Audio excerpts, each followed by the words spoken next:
by Sports Interaction, Canada Sportsbook. Think you know what way it's going to go? Make your bet with Sports Interaction. Whether it's hockey, football, or basketball, Sports Interaction has you covered. Bet pregame, live and play, or on one of our many prop bets. Sports Interaction makes it easy to deposit, play, and cash out. Join now and see all that sports betting has to offer. Want to bet? Head to sportsinteraction.com/SDPN. That's sportsinteraction.com/SDPN. 19 plus, please play responsibly.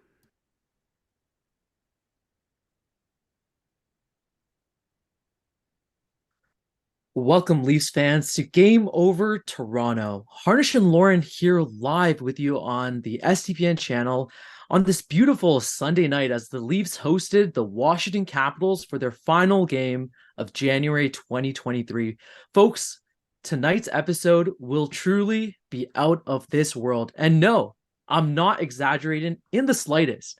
Our guest for tonight is Canadian icon who's had not only one, not two, but 3 space flights over his illustrious career, the last including his famous mission aboard the ISS during Expedition 35, where he served as the first Canadian commander of the station. The flight is also where we were blessed to hear his rendition of Space Oddity, which has honestly got to be the most expensive music video ever produced.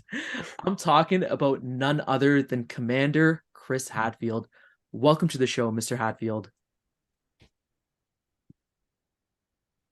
Hey, thanks very much. I appreciate it, Harsh, and nice to be joining you both. What a great game to be watching. And that video was free, actually. I was already there. It was done in my spare time when I was supposed to be asleep using existing equipment. I didn't bring up anything at all to make it. So I just took advantage of the circumstances. So it was the cheapest video ever made, I think.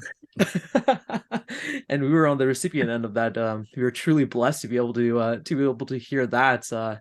It was fantastic. I can't believe it's been a while since we heard that. It's going to be 10 years now, eh? And wow, that was truly magnificent. But we have a game to be talking about today, and what better game than Tavares' 1000th game? And you were there live, Mr. Hadfield, right? You were there with your family and to be able to witness and see. Yeah, it was great. And it was nice to see John there with his family. His mom and dad were there, and of course his wife and 2 boys. And 1,000 games. I mean, it just speaks to so many different things, right? The tenacity, the desire, the physical toughness, the mental toughness, just terrific. And it's so delightful that a kid from Southern Ontario is back here celebrating his 1,000th game. And they had a lot of other Toronto area folks that were, playing in the game tonight around him. So a really lovely moment. And, I think he got 1 point as an assist tonight. Would have been lovely if he'd gotten a few goals, especially in a scoring fest like it turned into. But a really great night for the team and an even better night for the Tavares family, I think. Absolutely. And it was so good to see him there. And I'm glad that they won for you. I'm glad, well, not for you. I'm glad that they got a win for tonight. As we told you before the stream, they do have a tendency to play up and down when we have a guest on. So I'm glad that they could provide 5 big fat goals for us tonight against the Capitals. Sammy holding on for the win, and without Austin Matthews leading the way as well. So good game all around, and we got lots to talk about for it. Well, I think both of their goalies definitely played well tonight. But it's nice where both of their goalies have to play well and we still beat them, So that we got a lot of good shots in there tonight where their goalie saved their bacon and we still beat them pretty badly. So yeah, but Samsonov had a good night, which always is a good thing for us. Yeah, there was a lot of actually Leafs players that kind of had a good night. When you have 4 goals in a period in that second, right? You're doing a lot of things right. With Bunton getting our first goal of the game, and then Riley finally being able to get one pass, and that was his first goal in 47 games. You could see the elation in him, right? He put his hands up, looked to the ceiling, and the cheering around from the fans as well as the team, right? You could see that it really meant a lot for him, and finally one off of his shoulder, right? And hopefully, yeah. Well, I was more to looking at come. Bunting's face as well when he scored, when Michael Bunting scored. He was just so happy to have done that. It got things going that way. So it was nice to see his expression. But you're right, Morgan Riley is like you could almost see the weight being lifted off his shoulders, and there's sort of a vindication feeling, I think. So, and I'm delighted for him. And that was a lovely setup, and he took a beautiful shot. So, he's a terrific offensive defenseman, and it's nice for him to get rewarded for it tonight as well. And just a great example of what happens when you find some space on the ice and get to where you think there might be an opportunity, right? Everybody was below the faceoff dots, and he just sneaks right in and puts himself in a good position. And hey, if you want pucks, you go to the net. If you want goals, you go to the net, right? So super glad for him. And Mitch coming up behind him, again, another case of the teammates just being as excited, if not more excited, for their teammates than themselves, right? Well, with Austin Matthews out, everybody's got to, of course, shift around a little bit, and in order to win, we've got to be able to not miss the skills that he brings, and so that requires a pretty good effort on a lot of people's part. And so the names we've been talking about, people stepped up, and Mitch's skills. There's some people that you can just see for 1 second of how they move on the ice. Like Gretzky was like that. 1 second clip and you go, oh yeah, that's Gretzky. That's how he moves. And Mitch Marner is one of those guys. There's just a way, the smoothness with which he skates, an awareness of what's happening. And it's so important for him to have a good game. And he had a really good supportive game tonight. So I think that really helped our win also. Absolutely. Definitely. And I think Engvall had a fantastic game, his best game in a long time. He gets the big goal to put them up 4-1, which is, as everybody knows, and Chris, more than anybody, the unsafest lead in hockey, right? Left the ISS, and that's what it was. Yeah. And everybody starts doing the wave, and I start panicking, because when it's 4-1, you don't do the wave, guys. Well, it was funny the wave was started by one big bearded guy who was just up behind my right shoulder. And I was with my granddaughter, and she's never been in a crowd where there was a wave went around like that before. And she was like kind of amazed and so delighted. So I was seeing it through her eyes, which was fun. But that wave was deliberately started just by one big voiced, big personality guy just behind us. And it was great that went around. I think it went around the arena 6 times, which is very unusual. But no, if anything, I think that helped. It got the audience going a little more, and you're right. Engvall had a great game. He's such a physical specimen, big, strong guy, and for him to not just control the puck like he does so well, and he's got that carry it, control it, use his size and his strength, bring it across. And then everybody knows he's going to take that kind of quick sweeping shot, but he held it just long enough that they couldn't do anything about it anyway. And he had a couple other really good chances also. So yeah, it's if he stands up and gets some goals, then that's really going to help us out. Yeah, definitely. And on that play, I want to shout out Brody too, because Brody was able to draw 3 players on him, which enabled Engvall to get that cut in. And man, he was quick. It really seems like Engvall is there's a stretch of time where you just don't notice him on the ice. He seems like he's asleep a little bit, and then he produces this beautiful goal, and you're just like, oh, that's him. That's the guy that we came to cheer for, and that's what we come to expect out of him. So it was really nice being able to see him get that. And then even that Czar goal, I mean, that was fantastic as well in that third, right? The Leafs catch Washington on a line change, and Holmberg gets 2 caps bite on him. Czar cuts in and one-on-one with Lindgren and just stays patient. It's a similar situation. He stays patient, just sweeps it past him, and puts the Leafs up 5. Yeah, it was very pretty. It was great, just great to see the consistency of effort. And I mean, the first period was back and forth, and we were on the edge of our seats, and they were having some good shots.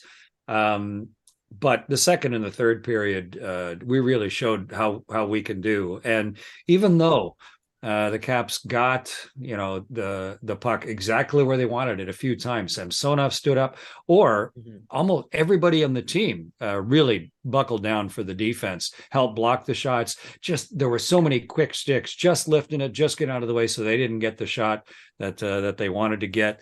And even when number 8 got a wide open slap shot, nice sitting in the stands and hearing the boom of it come off Samsonov's pad, and get it stopped. So yeah, it was a fun game, especially in the last 2 periods. You never want to, think, okay, we got this one in the bag. I never leave a game early, that's for sure. But yeah, once you get to 4-1 and then 5-1, you start to really get that great rush of feeling in the crowd. And I don't think my granddaughter and I have ever had more fun at a game. She likes the blue cotton candy, the Leafs colored cotton candy, and the extra sugar rush for her was a lot of fun tonight, especially with the whole crowd's enthusiasm at the win. Yeah, and I love that you mentioned the defensive commitment from the team, because I'm looking at Money Puck, right, and I'm seeing the expected goals, and even at the second period, right at the end of the second period, the expected goals was actually pretty close between the Leafs and the Capitals, hovering around like the 2.5 range, right?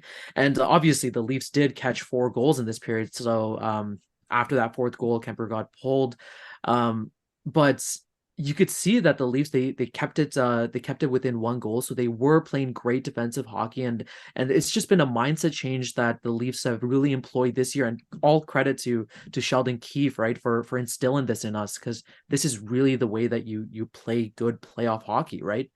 Especially after the game Friday night, where we did not play good playoff hockey. I mean, no. I was at that game too, and it was like a different team. It's like and so I think Keefe, Sheldon can really feel that how everyone stepped up, what they talked about, how they got themselves readier for this game. And sure, you're playing the Caps, with Ovechkin and all of that legendary skill there, but we really got our act together well for this Sunday night game, and made up for all of the I don't know if it was just, not being on the mark, or everybody feeling poorly, or just not taking it seriously enough, but we really showed what we can do tonight. And if we can play like that, those last 2 periods, I mean, there's nobody going to beat us all the way through. We just need to find a way to convince everybody to put that level of effort in, that amount of defensive back checking, the amount of forechecking we were doing, that'll turn the tide for us. Absolutely. And games like that just show you the value of teamwork, right? When everybody's working towards a goal, you can get success. And if you play for yourself, if you play by yourself, if you act like yourself when you're supposed to be on a team, it's not going to work out. And that's a perfect example of it. And Chris, I'm sure that you can relate to that more than most people. So yeah, I've been on a bunch of teams in my life where the stakes aren't even, if you can imagine it, greater than the Stanley Cup, and where it's life or death what you're doing, and how do you build a group of people that are ready to face up to the stuff when it goes right, it's not so bad, but when things are going wrong, when you're having troubles, unforeseen troubles, how do you build the reserve and the resolve and the skill set and the depth of skill set and the mutual support so that you can get some seemingly impossible things done. I got to be so lucky when I was living up on the space station, because the Leafs management would send me the games. Oh my gosh. But not real time. I didn't have time to watch it real time, but we exercised 2 hours a day. So when I was on the treadmill up there, we have a big treadmill where there's bungees that hold you down. That's when I got to set aside my time and just with no commercials or anything, and just watch the games. That was such a privilege. And the whole secret though was for nobody to tell me the score, social media, whatever, until I had a chance to get on the treadmill and watch the game. But it's way more fun now being, live in the arena and watching everybody play in person. Easier to see the ice, I'm sure. Yeah. And you made a great point, Chris, about all the different teams that you've been on. And Chris, you've not only been an astronaut, but you've been a fighter pilot in the RCAF, an engineer, a musician, a professor at the University of Waterloo, the host of a television show on the BBC, a New York Times bestselling author. But is being a Leafs fan the most emotionally difficult job you've had, especially when you're volunteering for? Something you may not know in that. Thank you for all those details. Um, I don't know if you're going to mention it. My great grandfather was a trainer for the Leafs in the late 30s, and so as a Leaf fan, I mean, how could I be anything but right? Born and raised in Southern Ontario, and with a family tie to the Leafs. So yeah, I've been a Leafs fan my whole life, and with the Air Force and then with the Canadian Space Agency, I was posted outside of Canada for 26 years. And if you're living in South Texas or living in Moscow, Yeah. it's hard to catch a Leafs game. So it's really lovely now being back and to be back into the thrill of it, and a pretty credible, and what are we, number 3 in the entire league, or number 4 or something right now? A pretty serious and credible run, for the cup itself this year. I don't know, in a lot of years where we've had a better look and a deeper group of players. So yeah, it's huge fun every year, and only one team's going to win the cup, and it's a long shot, but it's the battle that matters, and it's really fun to win a battle like tonight. And I love that you mentioned that, because Mr. Hatfield, you've had the opportunity to see 4 Stanley Cups in your life, and you might have been young for a couple of them, but I'm sure you remember a lot of really promising teams and fantastic eras over the past couple of years. I mean, we've had the Sundin era, the Gilmore era, and so on and so forth, right? But this team, it really feels like we have some of the best players that this franchise has seen in a long time, but without the playoff success, right? So how do you really rank this team with all the previous eras that I stated? Well, I was a kid during the 60s, when the Leafs were so dominant and won the cups. And so it was normal back then. That was what the Leafs did. They won the Stanley Cup, and Davey Keon was my hero, and Johnny Bauer, and it was so delightful from orbit that, I pretended to throw a hockey puck back down to earth, and I think Felix Potvin, caught it and then handed it off, and Johnny Bauer, the guy that had been a name that was legend when I was a little kid, he was the one who ended up with it, brought it out onto the ice to start that game. So Wow. So those people that inspired me as a kid, those names that were much larger than life. So it's hard to compare that slice of time with where we are right now. And also, of course, you can't really just rate the Leafs, because it's the rest of the league that matters. The league is bigger. There's tremendous skill out there, and so I don't know that we've ever had a better team, but boy, there's some great competition. I think the level that hockey is played at right now, it's never been this good. It's advanced by players like Gretzky, who kind of changed the game, and all of the real talented Canadians who have come along, who have shown just how the game could be played. You watch how Mitch Marner plays. I mean, it's a lesson, of things that other players aren't doing. The way he forechecks, the way he kills penalties, the way he sets other people up, and that gets contagious into all of the minor leagues and what the kids try and do. And how many people used to put the stick backwards between the legs and score, and now you see one of those almost every night if you're watching across the league. And so I think the rising tide has improved the quality of the game.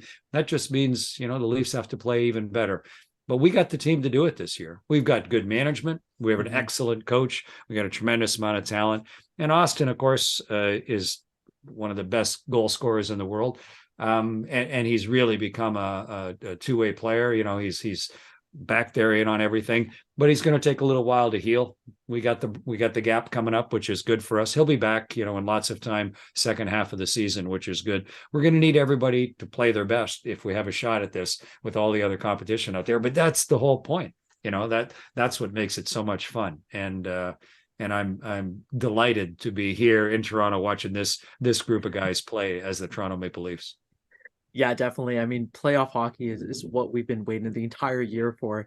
But I did want to pull it back a little bit to 2013, because I saw a picture and I saw a tweet. I remember this as well when you were re-entering Earth and you wore that famous Leafs jersey under your gear for Game 7, that infamous Game 7 2013 against the Bruins, right? And my first question when I was reading your book, An Astronaut Guide to Life on Earth, by the way, fantastic read. I would recommend it to everyone. I remember reading it back in high school. My first question to you is you mentioned that you weren't supposed to wear the Leafs jersey, but being the stubborn Leafs fan you are, like we all are, you did so anyways. So how much of a no-no was this? And as a follow-up, when you landed and finally saw the Game 7 score, did you ever wear that shirt again, specifically during any of our losses? Well, when you on my third space flight, I was the pilot of a Soyuz spaceship, which is a little 3-person spaceship, and you wear a spacesuit, a pressure suit. In Russian, it's called a Sokhol suit, which means falcon, and it's pressurized. And it's pressurized with oxygen. And so if you're going to be in a pure oxygen environment, then some things become a lot more flammable. So you have to be careful about what you wear in a 100% oxygen environment. You don't want to wear something that if there was a fire could melt or that could cause static electricity and cause a spark. So that's why they restrict what you wear underneath it. But I mean, I thought if I wear the issue white sweater or white T-shirt, or if I wear the one that has Maple Leafs printed on it, that no one's going to care. And besides, it's worth the risk. And it was Game 7 of that series. And the last I heard, we undocked from the International Space Station, and the Leafs were ahead, and then we were as they were fighting down on the ice, we were fighting our way down through the atmosphere, and we came down in a parachute and pumped into the world, rolled to a stop, and they pull us out of the capsule and put us in sort of a little recovery chair, and then they hand you a satellite phone to talk to your spouse, And so they hand me this. My wife's name's Helena. They hand me the satellite phone, and I'm like, "Hey, hello, Helena." And there's a time lag. She's like, "Oh, hello." I said, "Hey, I'm back and I'm healthy." She goes, "Great." And I'm going, "How are you?" And she's fine. And then I say, "How'd the Leafs do?" And she was like, "Oh, I'm so sorry they lost." And no. We both went down in flames that day. Unfortunately, it was sad. But yeah, I mean, and Boston, I don't know who we're going to be against. It looks like a pretty good probably shot Tampa. That will be in the playoffs this year, but is it going to be Tampa? Is it going to be Boston? Who are we going to be up against? Boston's having a terrific year, as much as it pains me to say that. So the game gets recharged every single year, and we'll have another shot at it. We just need to come out on the right side this year. Absolutely. And I just have a quick follow-up question, Chris, because you brought the Leafs jersey to the ISS, which is fantastic. Do you know if anybody else has brought up an NHL jersey, or can you personally confirm that the Leafs are in fact the center and the satellite of the Leafs universe? Well, yeah, I don't know of anybody who's ever brought up a Leafs jersey, that's for sure. But there's a little bit of sports paraphernalia, because you're allowed to bring a few personal items up there. And so I brought a few Leafs things up with me. One of them's in the Hall of Fame here in Toronto, a Leafs square. And the Canadian Space Agency, though, is based in Montreal, and one of the suburbs of Montreal, Saint-Hubert. And so when they on my little resupply ship that brings up a few personal items, I had this Leafs emblem, printed. And when it arrived, on the back of it, one of them had stuck a Habs sticker on the back of it, just a little touch from home, but it was easily removed, so it worked out fine. And that that is in the Hall of Fame now. But hockey, it's not as big a Texas sport as some other things, but there's always hockey fans. A lot of astronauts, from the colder states, and so lots of the Canadian astronauts, of course, as a favorite team. But when I was up there, it was all Leafs all the time. What a hero. Do we have that last question, Harnish? I think did I delete it? Oh, that's okay. We had a couple of questions from Twitter, Chris, actually, and one of them was, as you're been a long-term Leafs fan, and you've obviously been to space, and so we thought that you would be the best person to answer this. So, if you had to put together a crew to go to the ISS, which Leafs are you taking? Oh, that's an interesting question. There's not actually a lot of need for hockey skills on board a space station. So you kind of want a lot of other depth. However, people that are good with a stick might be good with a robotic arm as well. But you really want people that are willing to learn and people that are willing to work. And so, I'd be happy to take anybody that wanted to come along, of course. It's a super technical job flying a spaceship and living on board a space station. So it might actually be some of the folks that aren't on the ice that would be good to come up as well. You know, some of the people that train and think and plan and do some of the other work. I'd love to have Sheldon Keefe, come up. That not only the physical and experiential skills, but also the leadership and the ability to help other people, really reach their best. But it's just a great group of young men that are the Leafs right now. I was lucky enough to be at the World Cup supporting the Canadian team there for one game in Qatar, and I felt the same way. This is the best soccer team we've ever put together, and it was just great to get to know them and see the world a little bit through their eyes and try and help them really excel. And I remember feeling the same sort of way, that these are just type of people I want to be around. People are at the best of the best, but who are also super hard working to help put themselves there, So yeah, I wouldn't turn anybody away, but John Tavares, Sheldon Keefe, those would be good guys to have up there. Maybe John can bring his sea salt. Maybe John can bring his sea salt that he takes with him everywhere. Hey, when Mr. Hadfield said bring anybody, I raised my hand a little bit. I'm like, I'll volunteer. I'll definitely come on.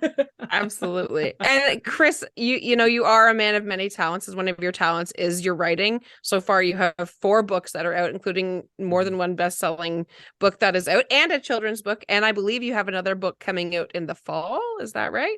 Yeah, all 4 of my books so far have been international bestsellers and in a bunch of different languages. The most recent one, you can just see it right there. That's the Apollo Murders, and it's being made into a television series. In fact, it's thriller, alternative history fiction, and the book you just mentioned is the next in the series, the next in the Apollo Murder series. I'm just in the final editing stage with the publishers right now, and the next in the series will be out in the fall.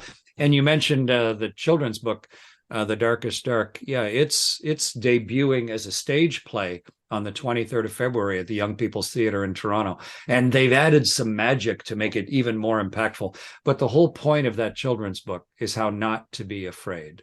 How do you find your courage in life? And that's a really important thing to learn. And so I'm really pleased when people read The Darkest Dark to their children, but I'm really looking forward to the stage play at the Young People's Theatre coming here in third week of February. Well, wow, there's a lot going on, and I can't wait to be able to pick up your next book and go down to the theater as well. But on behalf of everyone here at SDPN, thank you for coming on, taking some time out of your day, and joining us after attending the Leafs game as well. I mean, it must have been a quick turnaround, but this was a surreal experience. You are someone that I personally looked up to as a child growing up. I did a presentation for you back in middle school, or a space presentation, and did research on you and had you on there as well. And I instantly fell in love with the unknowns of space and followed your journey specifically through 2013, where you did a lot of work really trying to connect with the youth. I remember you did a Q&A session from space with some of the students in Peel District School Board, including your public school. And I just want to say that really does mean a lot, and it really does connect with a lot of youth. So thank you for everything that you do, and I appreciate everything. Thank you, Mr. Commander. Harnish, thank you very much. That's really kind of you to say. And I mean, it's important to take care of yourself, take care of your family, work with as much of your community as you can, try and make the most of yourself. But to be able to inspire and encourage our young people, that's kind of the ultimate test, because that's what really matters. And so I'm so lucky to be in a position to try and do some of that now. And I very much appreciate the feedback and the thought that, as I was working and running all the experiments and taking care of the space station, that you were finding some inspiration and ideas in what I was doing also. That's great to hear. Thanks. Definitely. It's actually one of the reasons why I even went into STEM in the first place. So I'm delighted. Thank you. Yeah, go ahead, Lauren. No, I was just going to reiterate the same thing. Chris, you talk about the fact that there are lots of Leaf legends, and you were inspired by the Apollo 11 landing on the moon. And I hope that that you are inspiring the next generation of space frontiers. And my nephew went to space camp in Alabama for the first time this summer, and he loved it. And he was so excited for me to be talking to you tonight. And for not only the books that you've read and the music that you've put out, but for representing Canadians and being a Leafs fan and being such a great proponent and sponsor of teamwork and believing in dreams, because that's something we all need to do, especially today. It's super important. Thank you, Lauren. And to all of the nephews and the nieces out there. Yeah, it's important to be inspired by something that seems on the edge of impossible, and then to live in a place where you can get the education and the support to pursue those dreams. I've been lucky enough to go through that path. And the more we can provide it for the young kids today, the better off our whole country and all the countries around it will be. So it's a big part of my life. And I'm pleased to have a chance to come on and talk with both of you and talk to as many people as possible, especially the Leafs fans. Perfect. Well, that's Harnish. Yeah. Perfect. Well, I think that's going to do it here from us. Again, thank you so much for coming on, and thank you to all the fans for coming on and listening to us today. And make sure you make sure you subscribe, make sure you share out and tweet out at us. We appreciate you guys for your continued support, and hope you have a fantastic rest of your night. Good night, everyone. Good night, everybody. All right. Go Leafs, go. Go Leafs, go.